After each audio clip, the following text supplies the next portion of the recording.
நேரம் 9 மணி. இலங்கை ஒலிபரப்பு கூட்டுத்தாபனம் செய்திகள். செய்தி ஆசிரியர் MC நஜ்முதீன், வாசிப்பவர் ஆர் சந்திரமோகன். 2100 பேருக்கு கிராம உத்தியோகஸ்தர் நியமனம். இலங்கைக்கும் கொரியாவிற்கும் இடையில் தொழில் பயிற்சி வாய்ப்புகளுடன் கூடிய கல்வி ஒத்துழைப்பை மேம்படுத்த நடவடிக்கை. வெளிநாட்டு கடன் மறுசீரமைப்பினால் இலங்கையின் கடன் சுமை $17 பில்லியன் குறைவடையும் என அமைச்சர் அலி சப்ரி தெரிவிப்பு. இலங்கையின் சுகாதாரத்துறையை மேம்படுத்துவதற்கு சனத்தொகை நிதியமும் ஜப்பான் அரசாங்கமும் அன்பளிப்பு.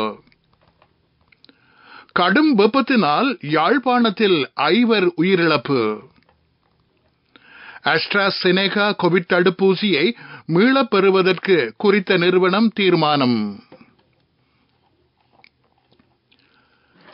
விவசாயத்தை அபிவிருத்தி செய்யாது கிராமிய பொருளாதாரத்தை பலப்படுத்த முடியாது என்று ஜனாதிபதி ரணில் விக்ரமசிங்க தெரிவித்துள்ளார். விவசாய நவீனமயப்படுத்தல் வேலை திட்டம் உட்பட கிராமிய பொருளாதாரத்தை அபிவிருத்தி செய்வதற்கு அரசாங்கம் ஆரம்பித்திருக்கும் சகல செயற்திட்டங்களையும் சாத்தியமாவதற்கு அரச அதிகாரிகளின் அர்ப்பணிப்பு அவசியம் என்றும் அவர் குறிப்பிட்டார். கிராம உத்தியோகஸ்தர்களாக சேவையில் புதிதாக இணைத்துக் கொள்ளப்பட்டிருக்கும் 2100 பேருக்கு நியமனம் வழங்கும் நிகழ்வு அலரி மாளிகையில் இன்று நடைபெற்றது. இதன்போதே ஜனாதிபதி இந்த விடயத்தை கூறினார். கிராம உத்தியோகஸ்தர்களை தெரிவு செய்வதற்காக நடத்தப்பட்ட பரீட்சை மற்றும் நேர்முக தேர்வின் பிரகாரம் இந்த நியமனங்கள் வழங்கப்பட்டுள்ளன. இலங்கைக்கும் கொரியாவிற்கும் இடையில் தொழில் பயிற்சி வாய்ப்புகளுடன் கூடிய கல்வி ஒத்துழைப்பு மேம்படுத்தப்பட உள்ளது. இதுகுறித்து அமைச்சர் கலாநிதி சுசில் பிரேமஜாயத்தவிற்கும் இலங்கைக்கான கொரிய தூதுவர் மியோன் லீக்கும் இடையில் பேச்சுவார்த்தை நடத்தப்பட்டது. இந்த சந்திப்பு கல்வி அமைச்சில் இடம்பெற்றது. தொழில் பயிற்சி மற்றும் புலமை பரிசில் வழங்கியமைக்காக கொரிய அரசாங்கத்திற்கு அமைச்சர் இதன்போது நன்றி தெரிவித்தார். கொரிய தொழில் பயிற்சியுடன் தொடர்புபடும் வகையில் எதிர்காலத்தில் இலங்கையில் கற்க நெறிகளை தயாரிப்பது பற்றியும் பேச்சுவார்த்தையின் போது கவனம் செலுத்தப்பட்டது. ஐக்கிய நாடுகள் சனத்தொகை நிதியமும் ஜப்பான் அரசாங்கமும் இணைந்து இலங்கையின் சுகாதாரத்துறையை மேம்படுத்துவதற்கு நடவடிக்கை மேற்கொண்டுள்ளன.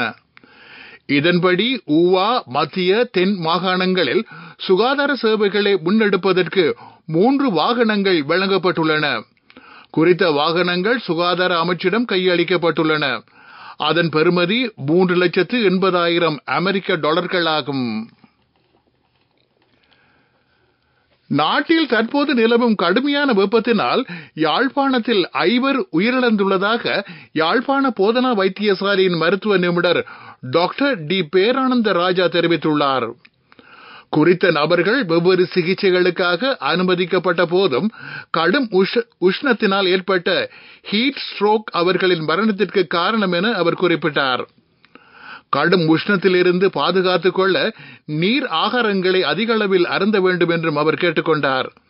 அவசியமற்ற வகையில் வெளியில் நடமாடுவதை தவிர்த்துக் கொள்வதோடு நிழல் தரும் இடங்களில் ஓய்வெடுக்குமாறும் யாழ்ப்பாண போதனா வைத்தியசாலையின் மருத்துவ நிபுணர் டாக்டர் டி பேரானந்த ராஜா மேலும் தெரிவித்தார். நீங்கள் கேட்டுக்கொண்டிருப்பது இலங்கை ஒலிபரப்பு கூட்டுத்தாபனத்தின் செய்திகள்.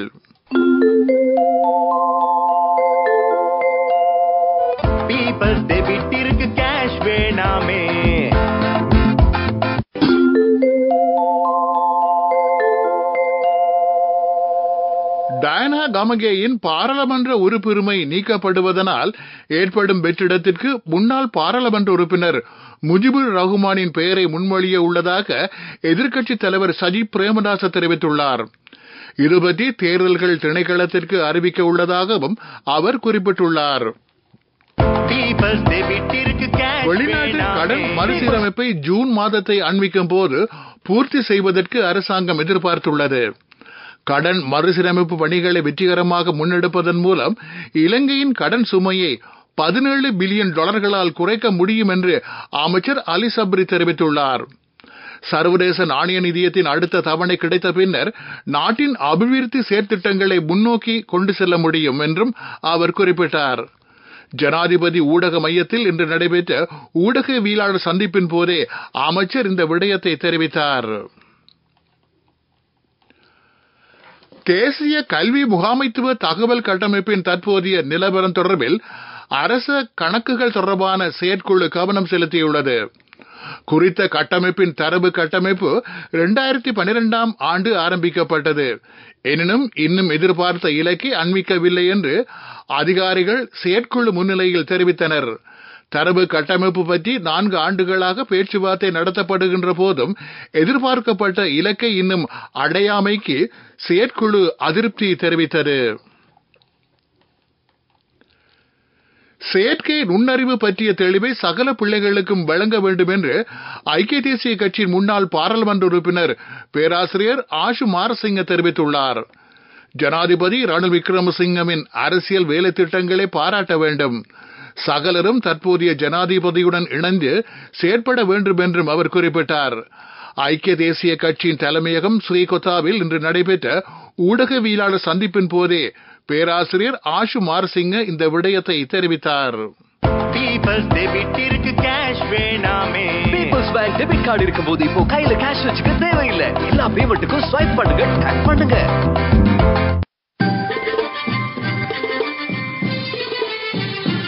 பிரதான செய்தி வழங்குவோர் ஒவ்வொரு வீட்டிலும் இருக்க வேண்டிய வீட்டு வைத்தியர் சித்தாலேப.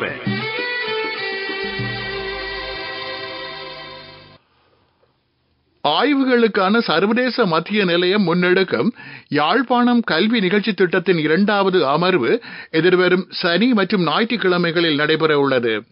யாழ்ப்பாணம் பொது நூலகத்தில் முற்பகல் 9 மணியிலிருந்து பிற்பகல் 5 மணி வரை இது இடம்பெறும். வட மாகாணத்தைச் சேர்ந்த மாணவர்கள் வெளிநாடுகளில் உயர்கல்வி வாய்ப்பினை பெறுவது பற்றிய தெளிவு இதன்போது வழங்கப்படும். ஆஸ்திரேலியா, நியூசிலாந்து, பிரித்தானியா, கனடா, நெதர்லாந்து, ஜெர்மன், மால்டா ஆகிய நாடுகளில் கல்வி செயற்பாடுகள் பற்றி இங்கு விளக்கம் அளிக்கப்படும். இந்த சேவை இலவசமாக முன்னெடுக்கப்படும்.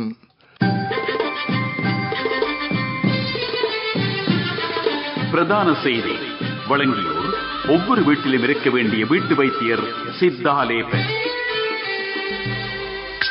உங்கள் கவனத்திற்கு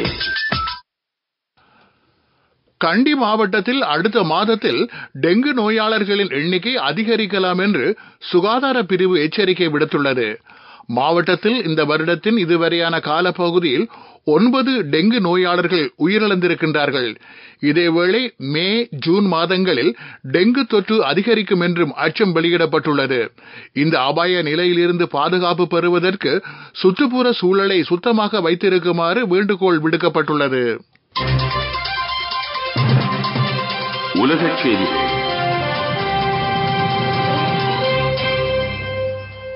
உக்ரைனுடன் யுத்தத்தை தொடர்வதற்கு ரஷ்யா பாதுகாப்பு செலவினங்களை அதிகரித்துள்ளது.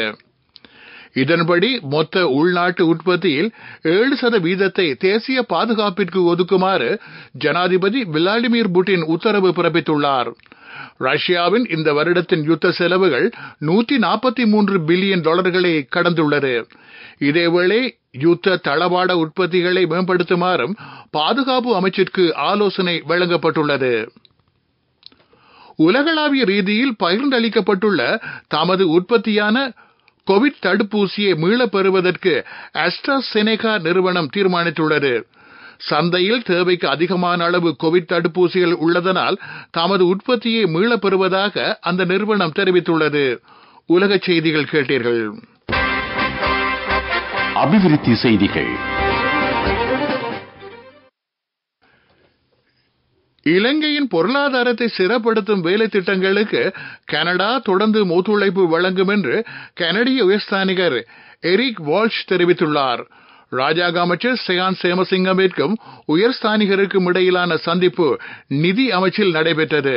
இதன்போது உயர்ஸ்தானிகர் இந்த விடயத்தை கூறினார். சர்வதேச நாணய நிதியத்துடன் இலங்கை மேற்கொண்டிருக்கும் மறுசீரமைப்பு வேலை திட்டங்களை அவர் பாராட்டினார். விளையாட்டுச் செய்திகள். இந்தியன் பிரீமியர் லீக் கிரிக்கெட் சுற்றுத்தொடரின் 57வது போட்டி தற்போது நடைபெற்றுக் கொண்டிருக்கிறது. சன்ரைசர்ஸ் ஐதராபாத் மற்றும் லக்னோ சூப்பர் ஜெயண்ட்ஸ் அணிகள் மோதுகின்றன. ஹைதராபாத் மைதானத்தில் போட்டி இடம்பெறுகிறது. நாணய சுழற்சியில் வெற்றியீட்டிய லக்னோ சூப்பர் ஜெயண்ட்ஸ் அணி துடுப்படுத்தாடி வருகிறது. இதன்படி சற்று முன்னர் வரை 18.4 ஓவர் நிறைவில் 4 விக்கெட் இழப்பிற்கு 141 ஓட்டங்களை பெற்றிருந்தது. இதேவேளை சுற்றுலா ஜிம்பாப்வே கிரிக்கெட் அணிக்கும் பங்களாதேஷ் அணிக்கும் இடையிலான 4வது T20 கிரிக்கெட் போட்டி நாளை மறுதினம் நடைபெற உள்ளது. மீர்பூர் மைதானத்தில் இலங்கை நேரப்படி பிற்பகல் 5:30க்கு போட்டி ஆரம்பமாகும். துடிப்பான யூத்திற்கு லைஃபில் சேஞ்சுக்கு சரியாக செட் ஆகும். கண்கள் மூடி கண்ட கனவுகள் நிறைவேற யூத்திற்கு செட் ஆகும் ஃப்ரெண்ட்ஷிப் இதுதானே. NSB ஐம் இத்துரு வித்துரு அக்கவுண்ட் ட்ரீம் நிறைவேற சரியான பிளான். வர்த்தக செய்தி அனுசரணை தேசிய சேமிப்பு வங்கி உங்கள் பணத்திற்கு பாதுகாப்பான இடம். வீடமைப்பு மற்றும் நிர்மாணத்துறை சம்பந்தமான சர்வதேச கண்காட்சி நாளை மறுதினம் ஆரம்பமாக உள்ளது. பண்டாரநாயக ஞாபகார்த்த சர்வதேச மாநாட்டு மண்டபத்தில் எதிர்வரும் 12ஆம் தேதி வரை கண்காட்சி இடம்பெறும். காட்சி கூடங்கள் முற்பகல் 10 மணியிலிருந்து இரவு 8 மணி வரை திறந்திருக்கும். வர்த்தக செய்தி அனுசரணை தேசிய சேமிப்பு வங்கி உங்கள் பணத்திற்கு பாதுகாப்பான இடம். துடிப்பான யூத்திற்கு லைஃபில் சேஞ்சுக்கு சரியாக செட் ஆகும்.